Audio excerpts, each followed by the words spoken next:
if, again, we do more innovative things as an industry, not to say that people are not doing innovative things, of course, but then if we do a lot more innovative things, like let me use Kenya for example, a lot more innovative music, and there's a lot of attention being paid to our artists because this stuff is cool, there's almost an incentive. It will be really weird after that if the guys, the people who set what a stream costs, the overlords, the CPM overlords, still keep our music at zero, at a very low number, when they're seeing that the world is paying attention to what we're doing on like a larger sustained scale. Sustained being the thing, because if it's popcorn, then it's just up and down. It doesn't really help.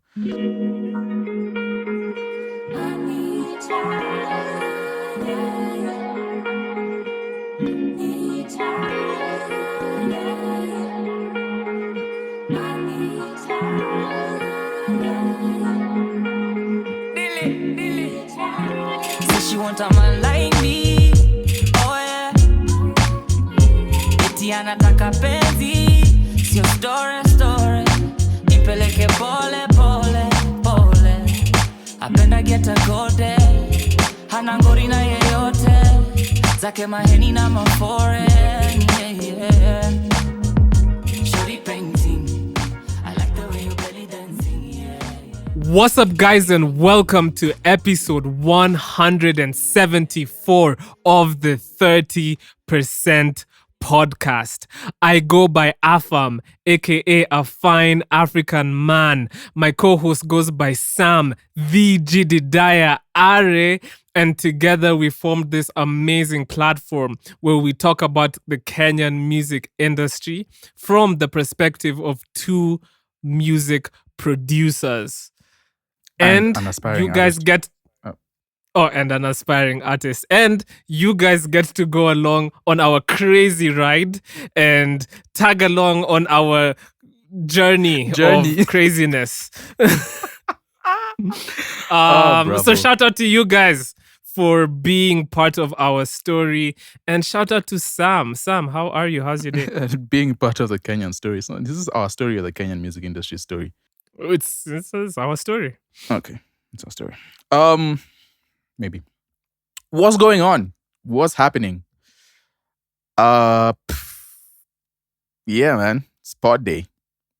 Podcast day. Oh my God. That's so depressing. What's going on? What's happening? Yeah, man. It's pod day. What do you want from me? It's pod day. It's a day where we podcast. I'm all right, man. I'm just... Okay, Sam, tell cool, me dog. and the people the last thing that made you smile. Hey, yo, we're not doing that.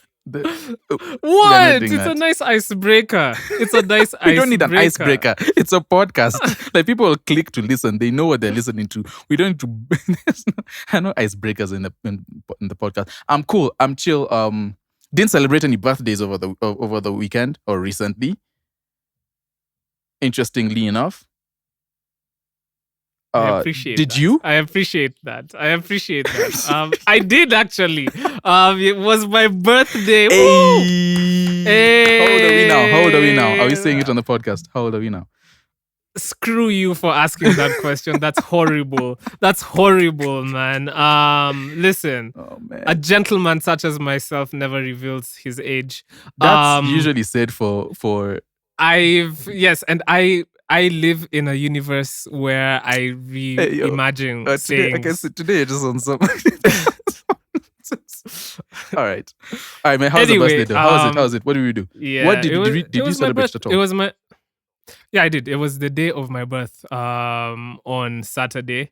Nice. And yeah, it was really nice. I just had like a quiet dinner with my family.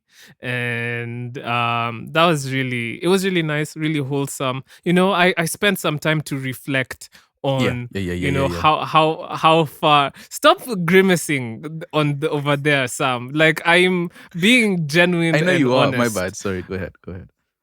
So I spent some time, you know, I sat down on my bed and I pondered. You know, I thought about everything that has led up to this moment in time. Yeah. And I was filled with an immense gratitude. Oh my! I can. Let me finish for you.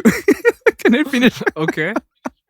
Can I finish everything for you? Feel the immense gratitude, and I'm thankful for all my friends and family, and I'm just about to lock in and make the next couple of years the best years of my life. Is that the script? More or less, yeah. So, Jeez. yeah, that's exactly how that was. Man. So yeah, good Congrats, man. weekend, Happy good birthday. weekend.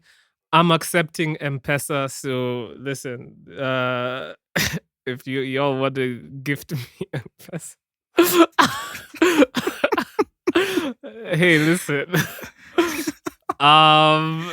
Hey, the we're economy, here. man. Look what we're doing. Look what we're doing. Soft begging. Aside from Soft begging on podcast is what it is. I'm soft launching the Yes. begging. Yeah. So sorry, aside man. from that, I've been watching a bunch of media.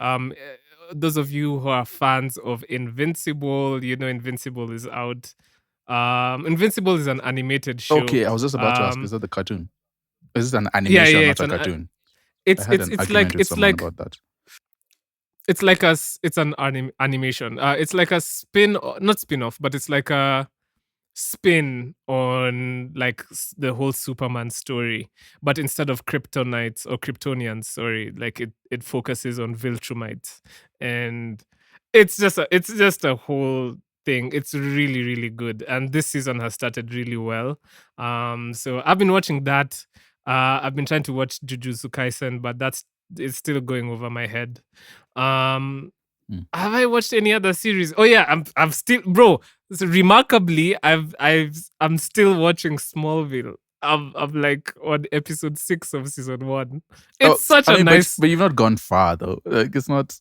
I haven't. Yeah. I've been watching it very very slowly. Like I can't. when I have literally nothing to do, I'm just like, yo, let me turn on that Smallville, man. It's so cringe, but so nostalgically calming. I can't, man. I do remember one scene, the scene where he was racing against Flash. That's the only episode that I know, but that was so iconic, though, wasn't it? Like that's something that's also etched in my brain because I remember as a kid watching that being so jazzed. Yeah, I was just like, Flash was my favorite my favorite superhero. I used to think I was. Oh gosh, I used to think you were the Flash. I literally used to think I was the Flash. Like I'd be wait. sent to the shops and I'd see how fast like really zoom. I really liked Flash. Flash was my. I even had at some point I got like Flash merchandise. Like that was me, man. I can picture you. Just see me zooming, bro, and I was fast. Hey, don't play with me, dog, because I was fast too. I was fast, but anyways. So when that happened, I was like, this is fantastic. This is all I want to see in life. Sam, I'm sorry, you shouldn't have overshared that because I'm going to use that against you. I'm going to use that against you now. Oh man, no, when you're a kid, you do stupid things. That wasn't stupid. That was actually really good. I think that shaped my character into who I am today. You know what? Good for you, Sam. Apart from that, is there anything else? No industry, no. We haven't been outside. We haven't been outside. I thought the outside rate will be a lot more now that you're back. Oh, I'm going to up the outside rate from now on. Yeah. Speaking of being outside, I believe Coda is going to be having like an industry. Actually, I can say now because it's going to be on Wednesday. Yep. I don't know if you'll still be able to RSVP. Like, if you listen to this and you didn't know about it, hopefully you'll still be able to RSVP. Listen to this really early in the morning. Listen to this really early in the morning, and if you want to be there in the industry talks and listen to the Aniko Wokos of this industry speaking about the music and the what's what. Yeah, exactly. Yeah, Peng Cheng from Hustle Sasa, he's also gonna be part of the panelists. Aniko, Antoine Chidi from Untamed Agency, as well as Katungulu M, who's the designer and founder of Katush, and also Fuzak, if you guys are deep into the Afro house scene. So I'm gonna be there. So we're gonna be outside this week, man, doing outside things. Listen, if there's something about this podcast is we do boots on the ground journalism, where we go on the ground every week and give you guys the tea. Yes. Boots on the ground. Boots on the ground journalism is funny. It's my new favorite saying. Boots on the ground journalism. Oh man, but yeah, no, maybe yeah. I actually might attend that. That sounds informative. Like the time Brooklyn Boys and Toxic Kali were beefing, and you were seeing all the videos of like what's happening in the hood. That's boots on the ground journalism. You know what I mean? I respect boots on the ground journalism. It's All right, great. don't say boots on the ground again. No, but boots on the ground Don't say journalism boots on the is ground great. again. And that's actually what we're doing, man. That's what we're doing with this podcast. Yeah, it's boots on the ground, right? Yep. Exactly. Okay, so Sam, I want to talk about something that is highly interesting to me. Why did I start like that? Anyway, IFPI, they usually release a global music report every year. It usually happens at the top of the year, and they catalog what happened in the year previous. So they finally released the 2025 Global Music Report, and highly interesting stuff in there. Now, I obviously, yeah, I didn't read the main thing because to purchase the main thing you have to spend 20,000 euros, or is it pounds? Yeah, we haven't I didn't have a light allocated a budget for 20,000 that pounds yet. lying around. Yeah. But It's a casual 3 million shillings. Yeah. Just didn't have a casual that like just tucked in the back of my pocket. So, but anyway, they do have like snapshots of like the data that you can find online, and I want to focus on what I saw especially in the sub-Saharan region. So we're still in a period of growth. They say that the music revenues in sub-Saharan Africa rose by 15.2%, reaching $120 million, which we've expressed this before on the podcast. That's still really, really low in terms of revenue in the music industry. Nonetheless, one statistic that really stood out to me is that South Africa remains the largest market in sub-Saharan Africa, contributing a whopping 78.1% of the total revenue that's being generated in the region. I wanted to ask, sub-Saharan Africa does include like markets such as West Africa, like Nigeria, right? Yeah. Because I think Nigeria is part of it. If that's the case, then that's weird. crazy. I didn't know. That's weird, isn't it? I didn't know South Africa had motion like that, man. But clearly they do. They've been having motion, and I'm sitting here really trying to crack my brain, thinking where that motion is from. Like, what are the dominating? Do you think? I was just gonna say, do you think it's a result of South Africa having really, really good collection organizations and having a good revenue structure, in the sense that they're able to access data way easier in the South African market than in other markets in Africa? Both collect and access data. Yeah. Yeah, because sometimes that really also skews information.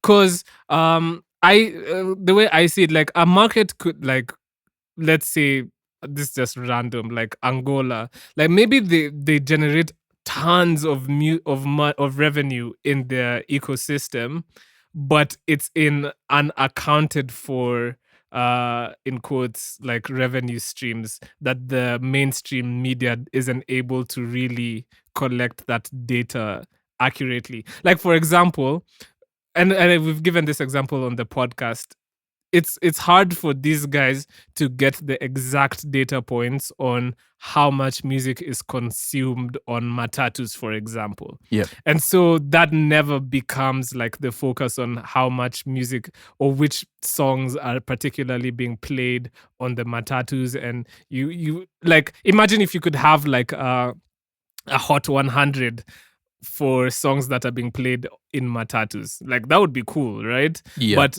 I feel like not many people collect data there, and so it never becomes like a main data point. So I feel like these guys at IFPI, and to be honest, and to cut them some slack, they are trying to catalog what's happening in the entire world. So if getting data is very, very difficult, they're not gonna. I feel like they've not put too much effort into trying to get into like the real grassroots, and the boots on the ground journalism will struggle a little bit. The ground is muddy. So There's mud everywhere. So I'm wondering if it's entirely accurate that South Africa is as well. I'm sure South Africa is the biggest market, but I'm wondering if it's as big as it's painted out to be. I think they just have like really straightforward ways to of collecting and survey. Yeah, maybe they tap into. I mean, I don't know what's happening on ground there, but then maybe they do have a more a lot more money is collected. Like there's less money being lost to a lack of like systems, like how we experience things here, and as well as possibly how things are in Nigeria. Like there's not like music is being played in and sold and published in many different places that they don't have their hands on. And so that probably contributes to it. Like if you have a good system that's able to accurately sweep up all the numbers, then you have everything, at least most of it. But then when you have a collection agency that's playing hot potato with people's royalties and not much accountability is going on, then of course that's going to affect numbers, because IFPI is going to go off like what's on the ground. Like they're trying to report the music business with no sympathy for regions. So yeah, that's one of the things that we're suffering with, man. Like, and that's another drawback to having like all the CMO drama that we have. And even I think because I think we're past CMO drama, just a drawback to not having a robust, sure system where artists can like properly earn from their music. Is you as much as you don't participate in the music scene as much, you also don't participate in like business considerations and global numbers and all of this stuff. So it's we just need to look at that as an addition to why there needs to be some sort of a royalty revolution. A royalty revolution. Yeah. No, I agree with you 100%, bro. I'm looking at. So I'm crunching the numbers. So it would mean that South Africa's music industry is generating $93.6 million. Where does that leave the rest of sub-Saharan Africa, though? So that's excluding the Middle East and North Africa regions. Because it means that we're really not generating enough money.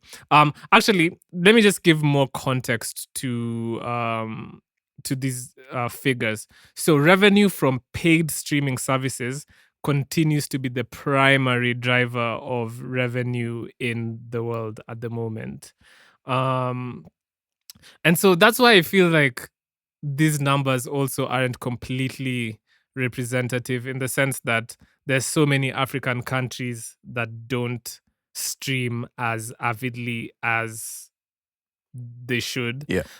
So it says globally, streaming dominated recorded music income, accounting for 69.6% of revenues, while paid subscriptions represented 52.4%. That's a huge percentage of the global revenue that's been generated in music. And you consider streaming is still not big in Kenya, for example.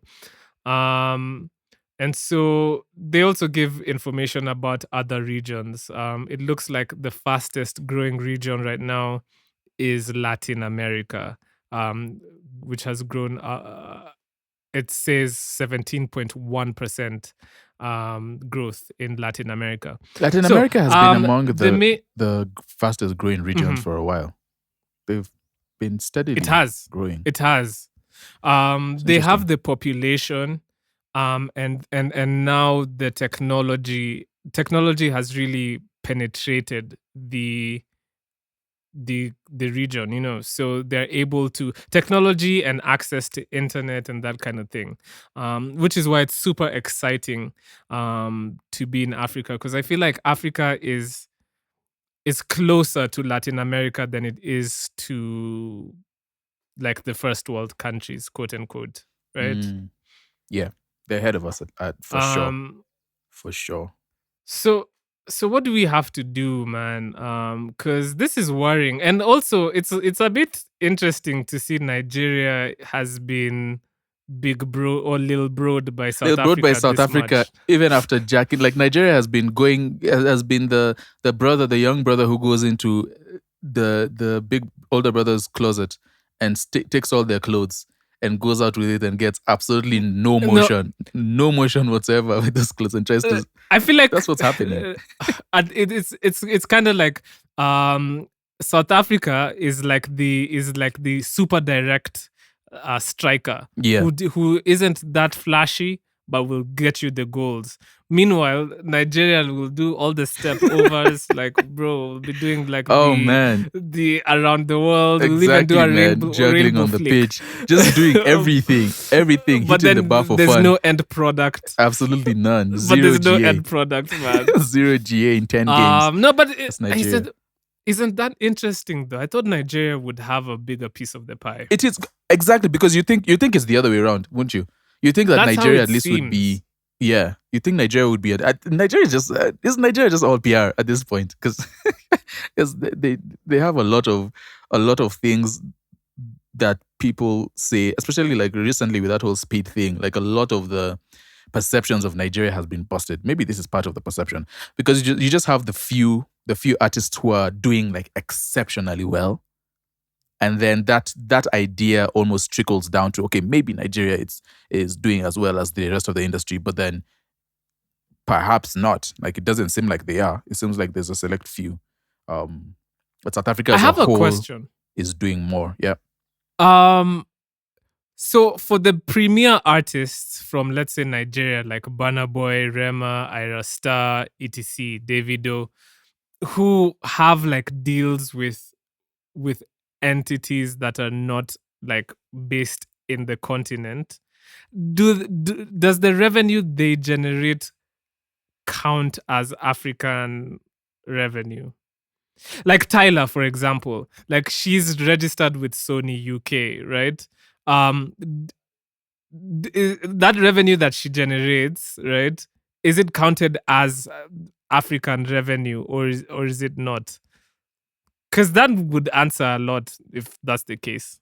Two of the current biggest artists in Nigeria, Ira Star and Rema, they are still signed to Maven. So definitely it should. It's the artists like that are not signed to linked to any Nigerian or local, explicitly local entity, label, whatever it is.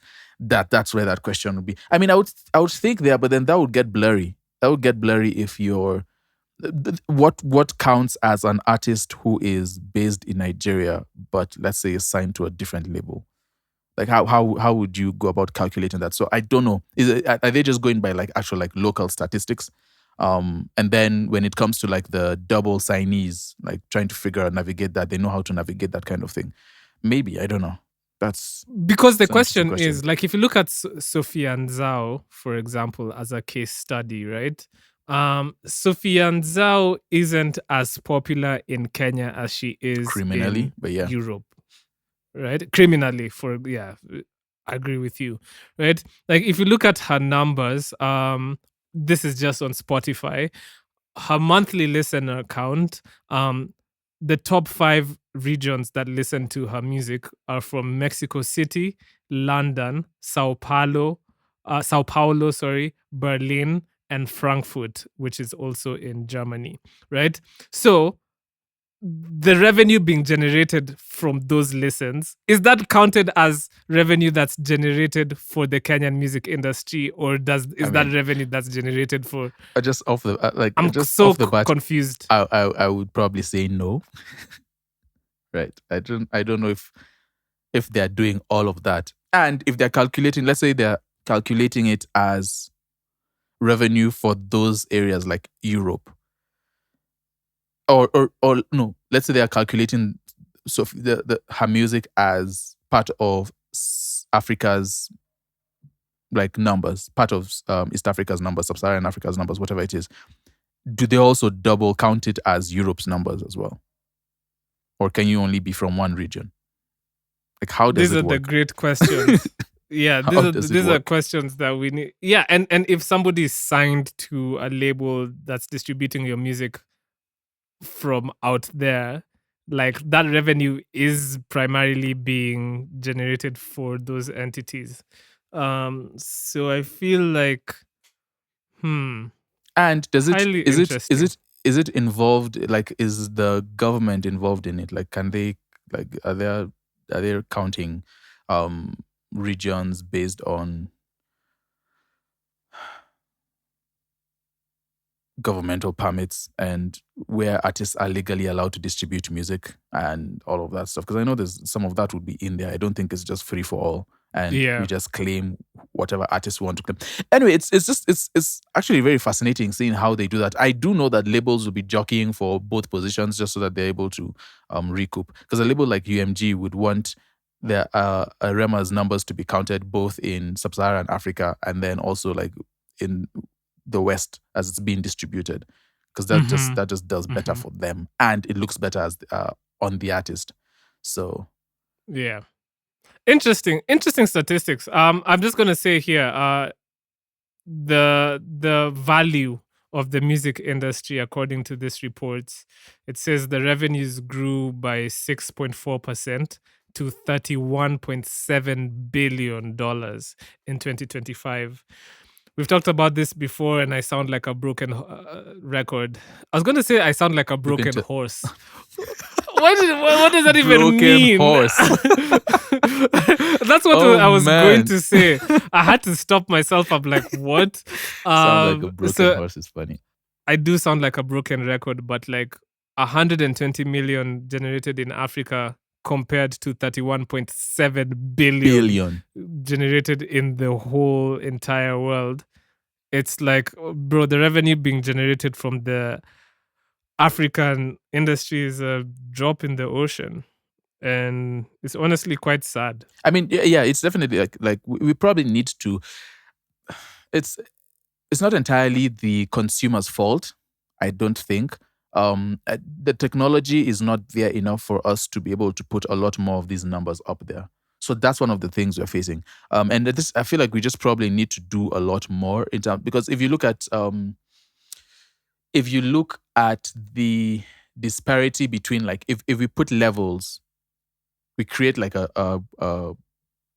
building and levels, and then we take artists who sort of have the same social cachet and put them on a level of that building, like artists from the West. And then you take the same artists with that sort of, like, if you equate it to the local scene and you create that local, I mean, you take what that artist is doing and put them inside that building, I think they'll be at a much lower level. I don't know whether that's a terrible thing to say, but then we just haven't gotten to the point where we're generating as much motion and revenue from music as the West is. So it's something that we have to think about and do better. It means that Africa accounts for 0.3%. Listen, this is a podcast where I'm crunching numbers. We account for 0.32% of the revenue being generated in the world. Oh my God, that's so discouraging, man. Not even 1%. I mean, it's better than 0.1. So let's be happy. That's so sad. Actually, let's be happy because it's better than 0. At least there's something coming in.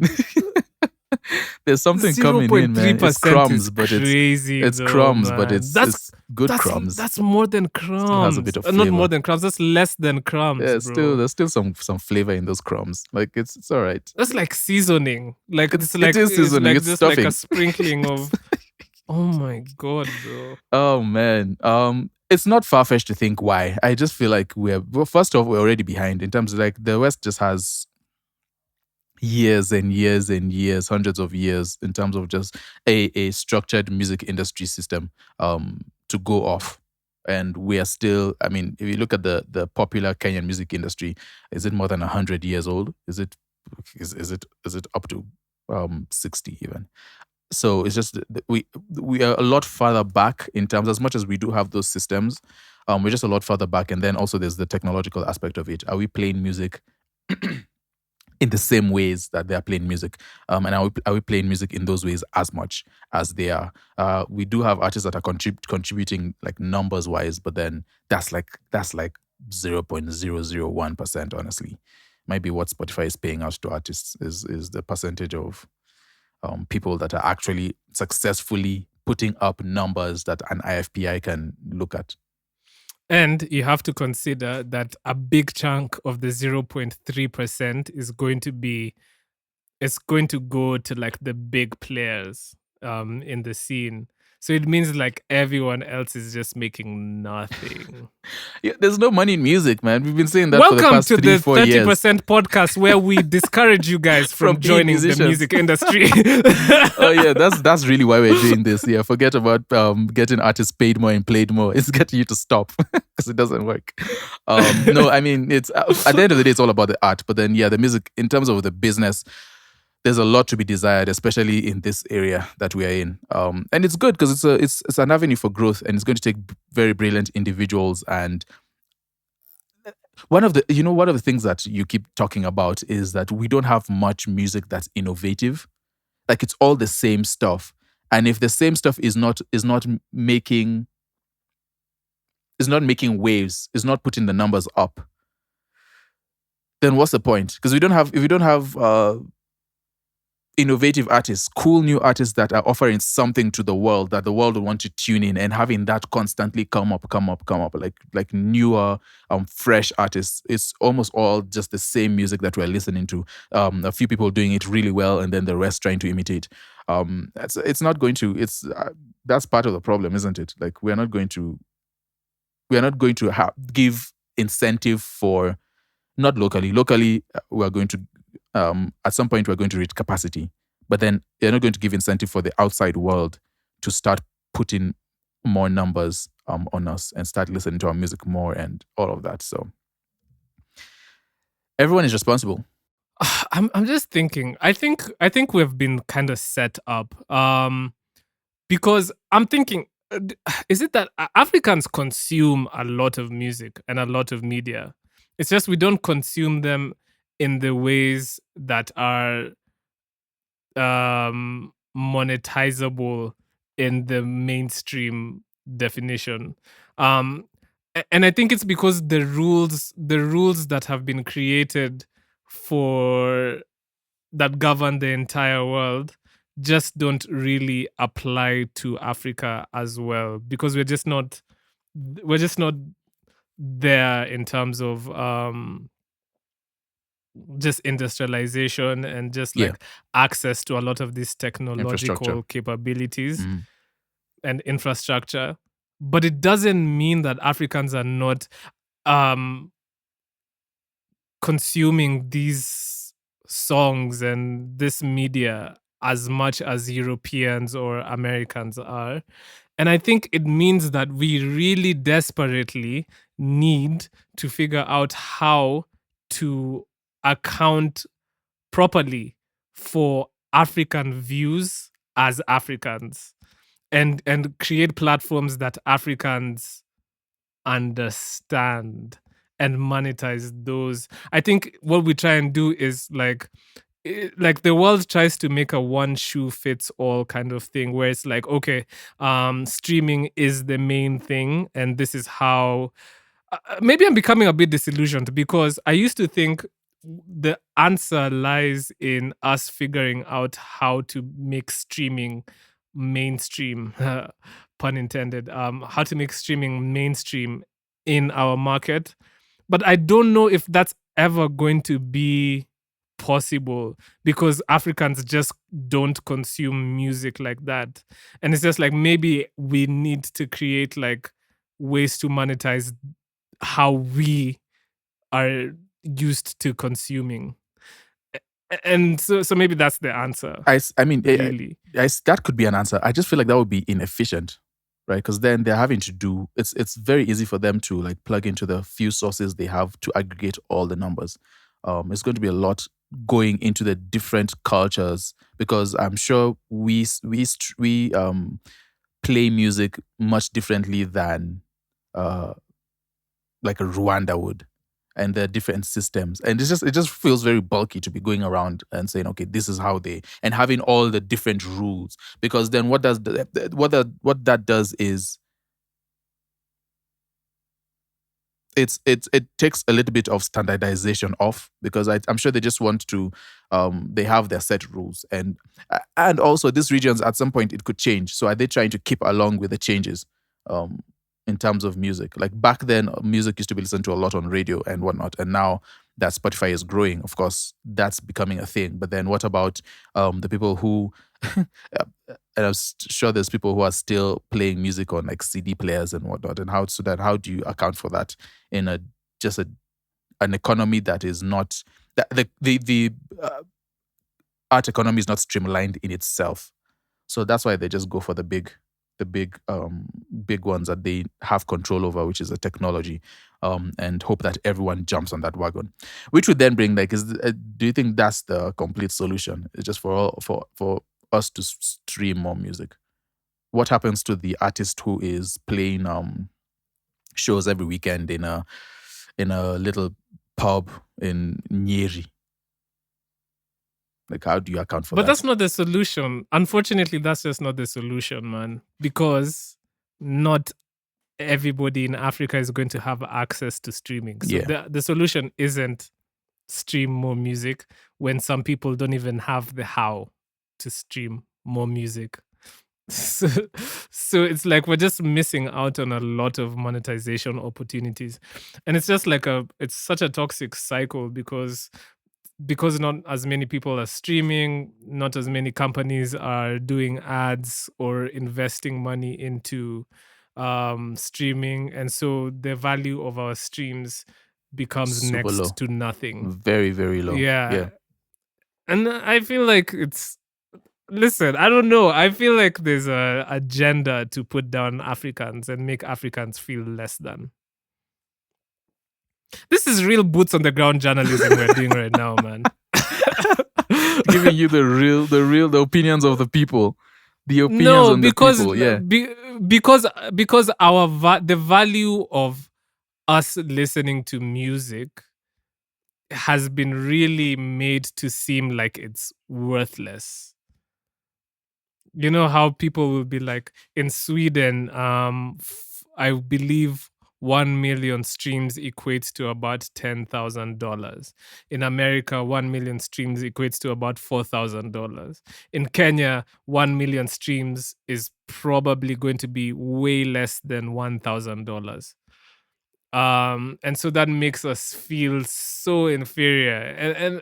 And maybe at this point, I'm kind of getting disillusioned as to whether there'll ever be a time where that system works for us as Africans.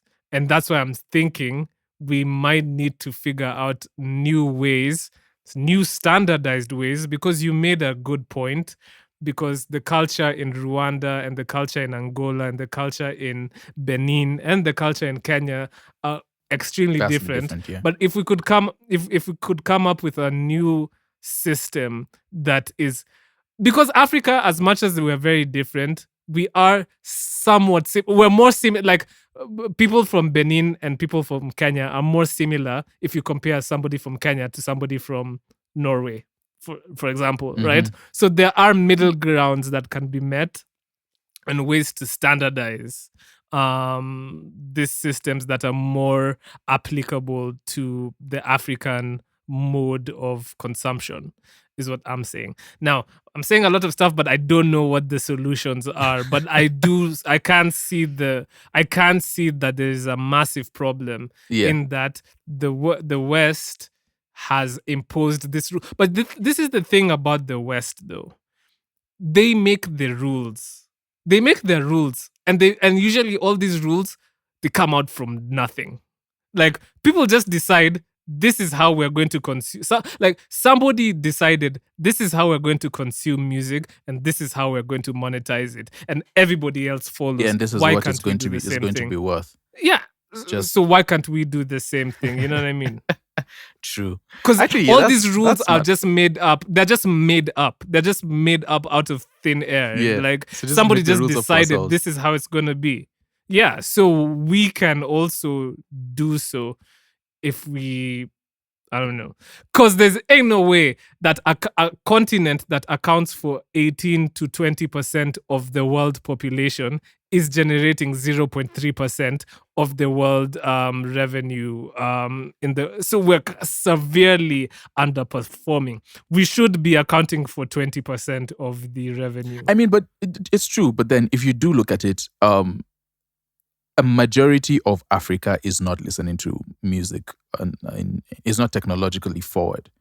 So that's sort of the problem that we're facing as well. It's just what we're Yeah. talking about currently is the select few cities that have like publicly accessible Wi-Fi.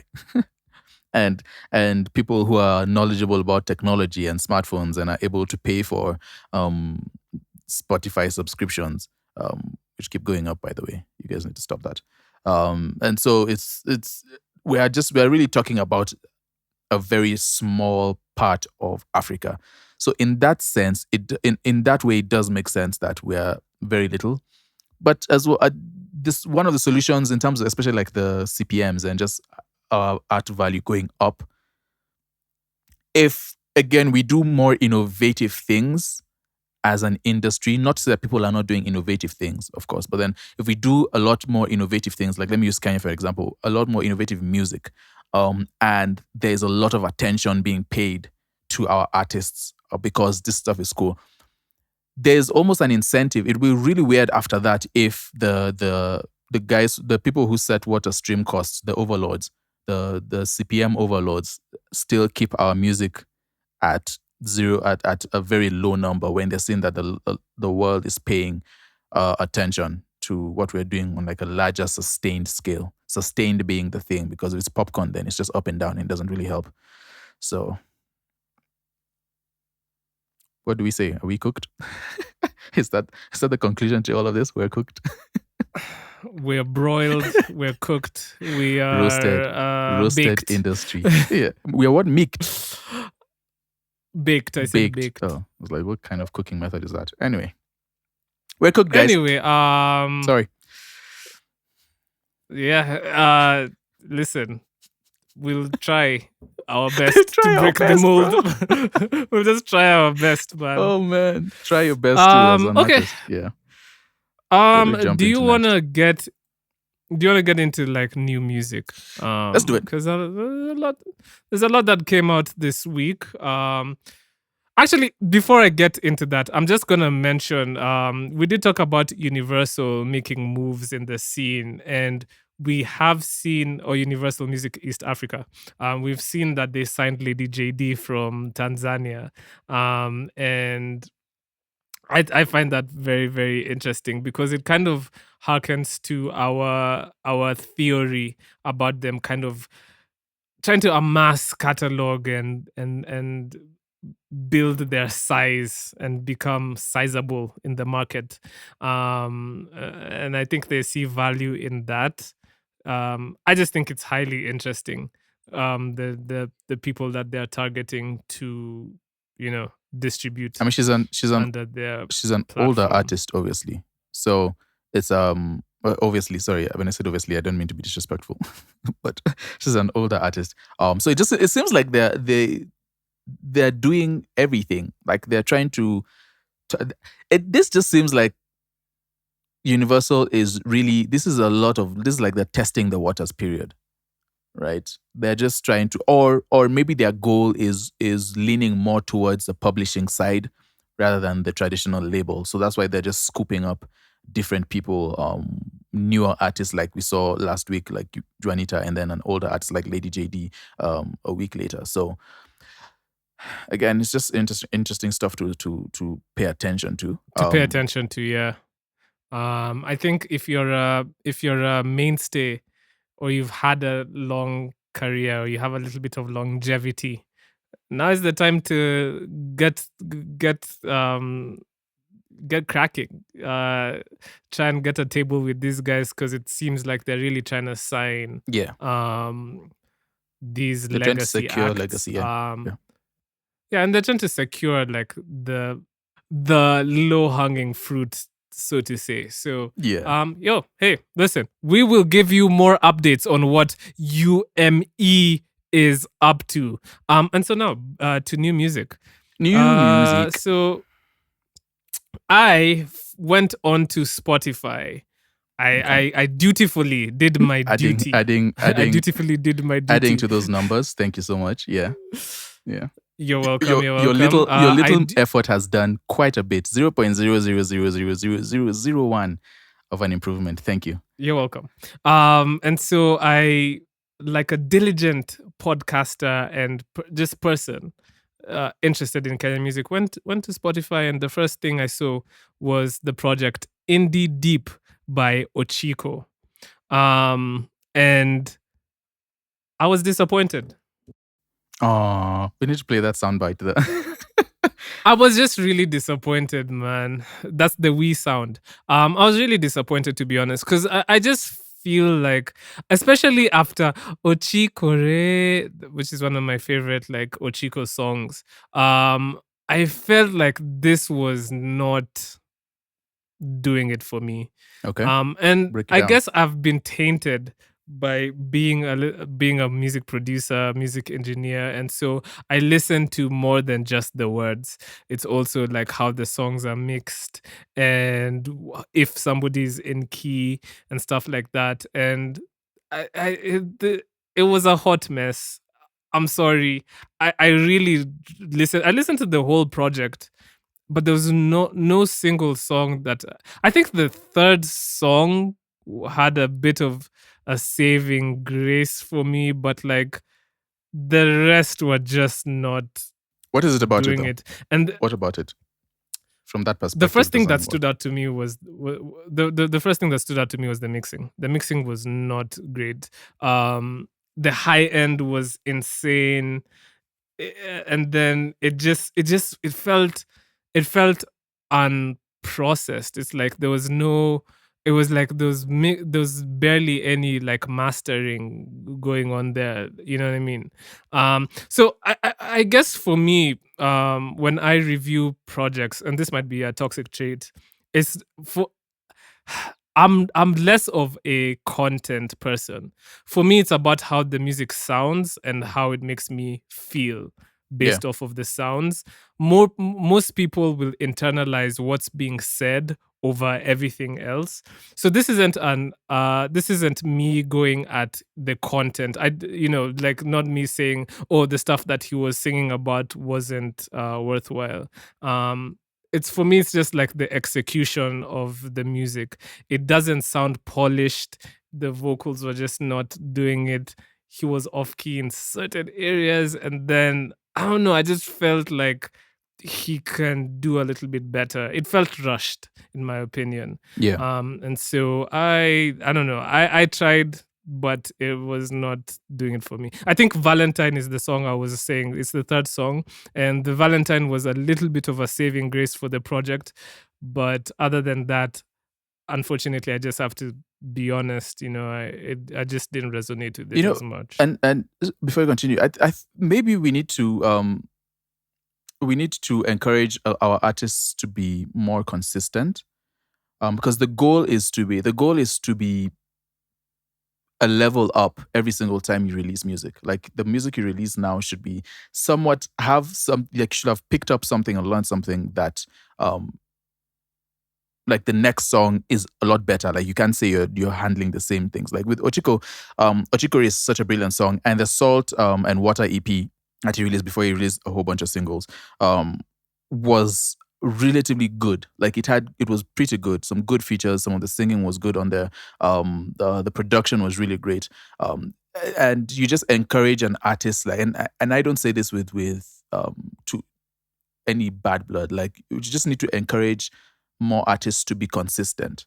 I know we don't have like for example, like engineering is something that we've talked about, right? We don't have like consistent engineering or people that you can go to. It's just a very few, right? That you can go to to keep some sort of standard quality with the music, and those cost money and stuff. So people end up going for different options, and that can mess around with the quality. But it's just a thing. Like for all the music enthusiasts, and even artists, like what drew you to the artists that you really mess with. It's important to just encourage, in whatever way, encourage that standardization of quality, encourage consistency in terms of music, and just encourage artists and to be better, to one up themselves every single time. So not to sound preachy, man. but that's necessary. Yeah, it's necessary. Other songs I listen to, Keithan released the song Aje. Bro, compa is we're well and truly into the age of compa. I mean, Bien teased the song with Arikiba. Yeah. And it's gonna be Sounds compa like as it well. is. So shout out to Keithan. I think the production on that was really solid. I also listened to Fall by Hilda Watiri, produced by Run. Run is doing his thing. I feel like there's a certain formula that he's hacked in terms of these songs.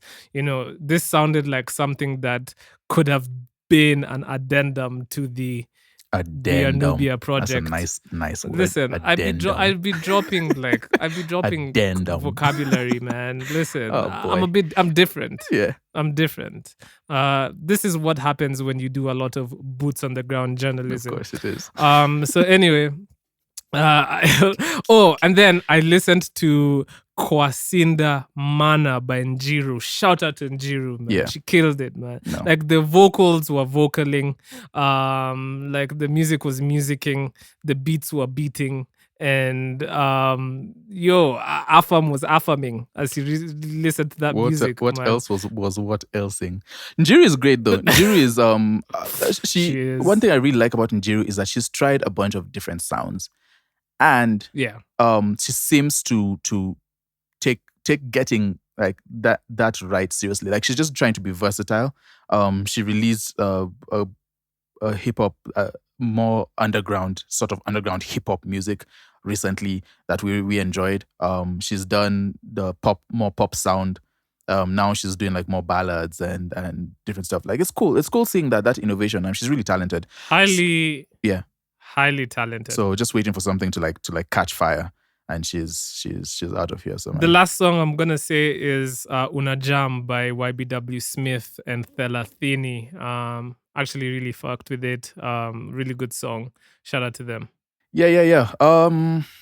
Tesla released Slow Motion. That was interesting. We're talking about seeing some more solo Tesla That's music. so crazy that you did that. You said yeah, and then you went into Tesla, and Tesla just made a song with Boutros. It's bro. I see you, Okay. bro. Like I see the what connection you I be never doing, would have man. made myself. But that's why you're on the podcast. That's a crazy. That's like Kendrick Lamar level of like, lyricism. artistry. Yeah. I'm doing the Saka. Hey.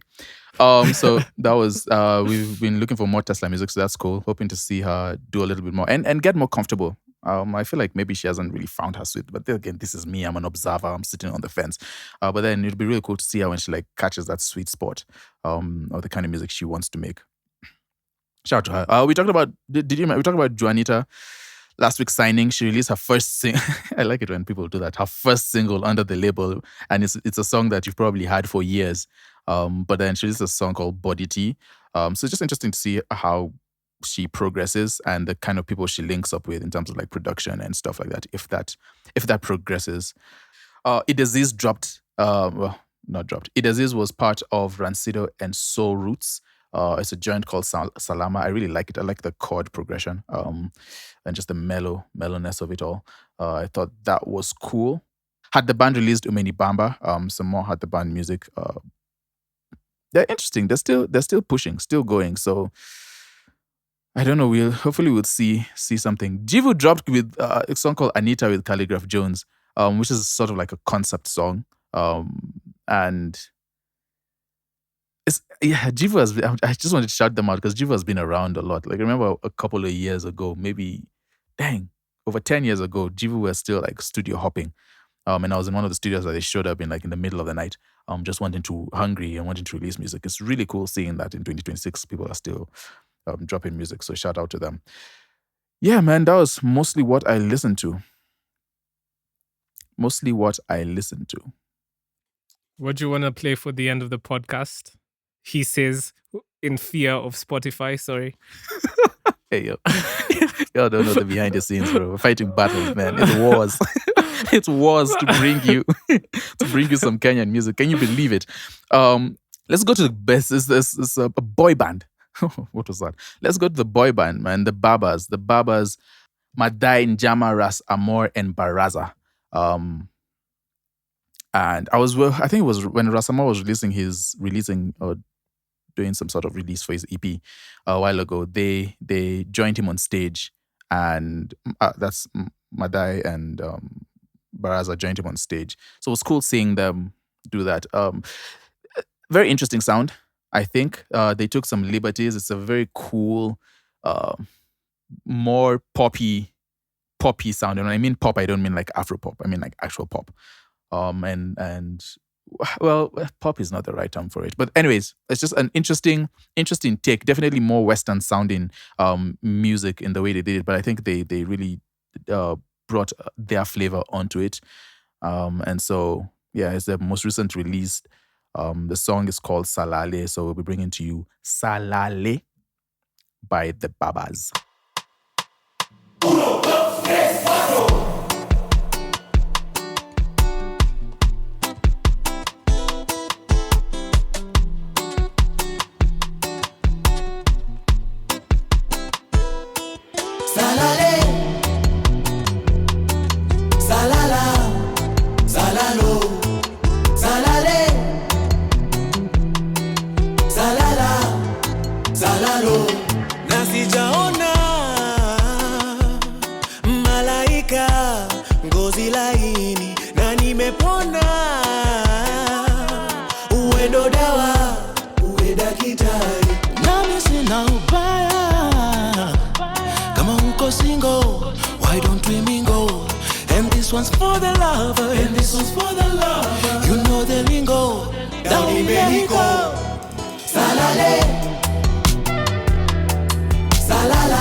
Akikubali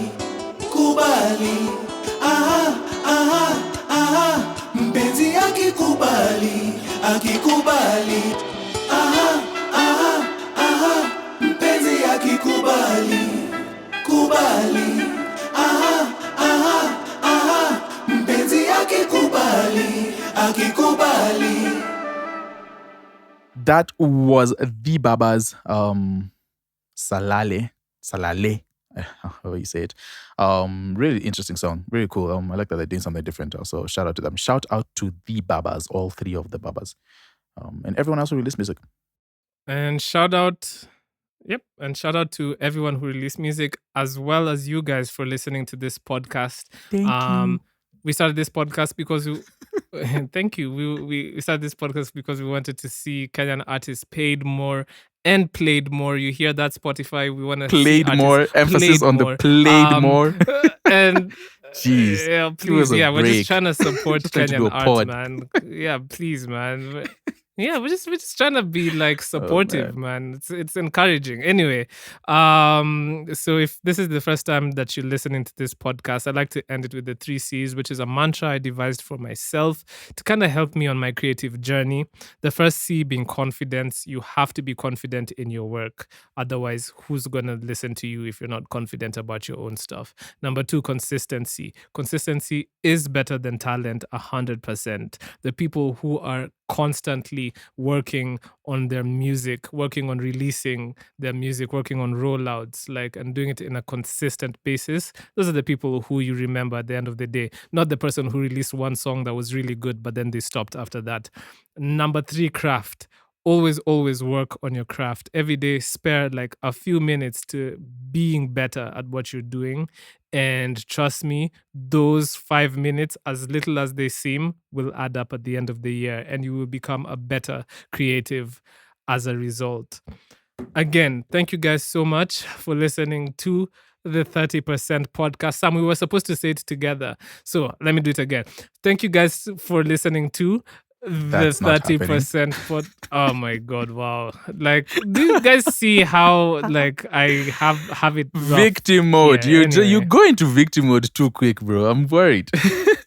Let's fight a little. Where's the fight? Thank you guys for listening to the 30% podcast. Hey! But that's gonna happen when you do real boots on the ground journalism. You're gonna make mistakes. Yeah. Boots on the ground journalism. Hey, it's your favorite boots on the ground journalist signing out. Sam and Afam, we'll catch you on episode 175. Oh, man.